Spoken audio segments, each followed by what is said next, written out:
ಆತ್ಮೀಯ H16 news ಅರ್ಥಾತ್ ಸಿದ್ದರಾಮಯ್ಯ ಸ್ವಾಗತ. ನಾನು ನಿಮ್ಮವ MI ಅದು ಮಲ್ಲಪ್ಪ ಜೂತವರ ಆತ್ಮೀಯರೇ. ನಮ್ಮ ಪ್ರಿಯಾಂಕಾ ಖರ್ಗೆ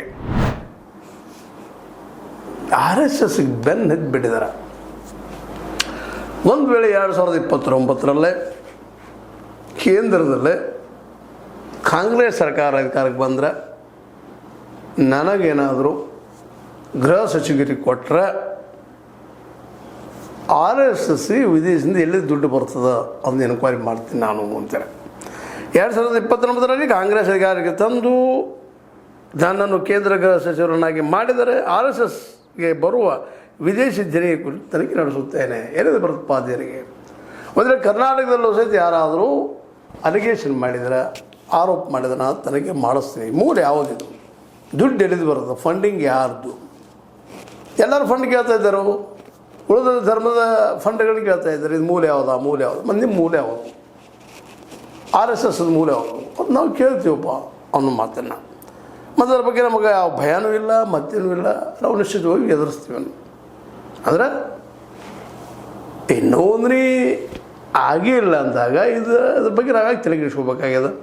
ಮತ್ತು ಇನ್ನೊಂದು ಮಾತನ್ನು ಹೇಳ್ತಾರೆ ಈ ಸಂದರ್ಭದಲ್ಲೇ, ನೋಂದಣಿ ಆಗಿಲ್ಲ ಅಂದ್ರೆ ಅದನ್ನು ಏನಪ್ಪ ಅಂದ್ರೆ ನಿಷೇಧಗೊಳಿಸೋದು ಪ್ರಶ್ನೆ ಬರೋದು. ನಾವು ಅದರ ಸತ್ಯಾಸತ್ಯದಿಂದ ಜನರಿಗೆ ತಿಳಿಸೋ ಕೆಲಸ ನಾವು ಮಾಡ್ತಾಯಿದ್ದೀವಿ ಅನ್ನೋ ಹೇಳ್ತಾ ಇದ್ದಾರೆ.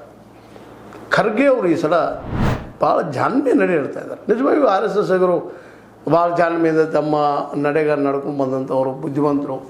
ಈ ಸಲ ಖರ್ಗೆ ಅವರು ಮಾತ್ರ ಆ ಬುದ್ಧಿವಂತಿಗೆ ಸವಾಲಾಗಿದ್ದಾರೆ. ಅವ್ರು ಏನಾದರೂ ಮಾಡಿ ಅದನ್ನು ನಿಷೇಧ ಮಾಡಲಿ ಅನ್ನುವಂಥದ್ದು.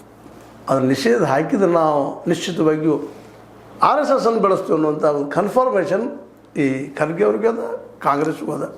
ಇತಿಹಾಸದಲ್ಲಿ ಮಾಡಿದ ತಪ್ಪುಗಳನ್ನು ಮತ್ತೆ ನಾವು ಮಾಡೋದಿಲ್ಲ, ನಾವು ಜನರಿಗೆ ತಿಳಿಸಿ ಹೇಳೋರು ಅಷ್ಟ. ಇದು ನೋಂದಣಿ ಆಗಿಲ್ಲ, ಯಾಕಾಗಿಲ್ಲ ಕೇಳೋದು ಅಷ್ಟ ಅಂತ ಹೇಳ್ತಾ ಇದ್ದಾರೆ.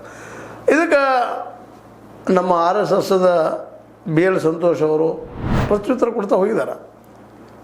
ಅಷ್ಟಲ್ಲ, ಮತ್ತು ಇನ್ನೊಂದು ಮಾತು ಹೇಳ್ತಾರೆ ಅವರು, ಭಾಳ ಸತ್ಯನೂ ಅಂತ ಅನ್ನಿಸ್ತದೆ ಕೆಲವೊಮ್ಮೆ. ಏನಪ್ಪ ಅಂದ್ರೆ ಭಾಳ ಸಾವಿರ ಮಾತಾಡ್ತಾರೆ. ಚರಗ ಒಂದರಿಂದಲೇ ಸ್ವಾತಂತ್ರ್ಯ ಸಿಕ್ಕಿಲ್ಲ ಅಂದರೆ ಗಾಂಧಿ ಒಬ್ಬರಿಂದ ಸಿಕ್ಕಿಲ್ಲ, ಅವ್ರ ಜೊತೆಗೆ ಇನ್ನೂ ಅನೇಕ ಹೋರಾಟಗಾರಿದ್ರು, ಅವ್ರಿಂದ ಸ್ವತಂತ್ರ ಸಿಕ್ಕೈತಿ ಅಂತ. ಯಾರವರು?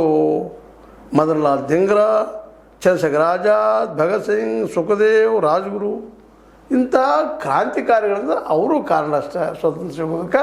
ಕೇವಲ ಗಾಂಧೀಜಿಯವರೊಬ್ಬರಲ್ಲ ಅನ್ನೋದನ್ನು ಇಂಡೈರೆಕ್ಟಾಗಿ ಹೇಳ್ತಾ ಇದ್ದಾರೆ. ಇಲ್ಲಂತಲ್ಲ, ಸರಿನೇ ಅದು. ಆದರೆ ಇವರಲ್ಲಿ ಯಾರಾದರೂ ನಾವು ವಿಚಾರ ಮಾಡಿದಾಗ ಇವರು RSSಗೆ ಸಂಬಂಧಿಸಿದವರ ಅನ್ನೋ ಪ್ರಶ್ನೆ ಇಲ್ಲಿವರೆಗೆ ಉತ್ತರ ಸಿಕ್ಕಿಲ್ಲ. ಭಗತ್ ಸಿಂಗ್ ಆಗಿರ್ಬೋದು,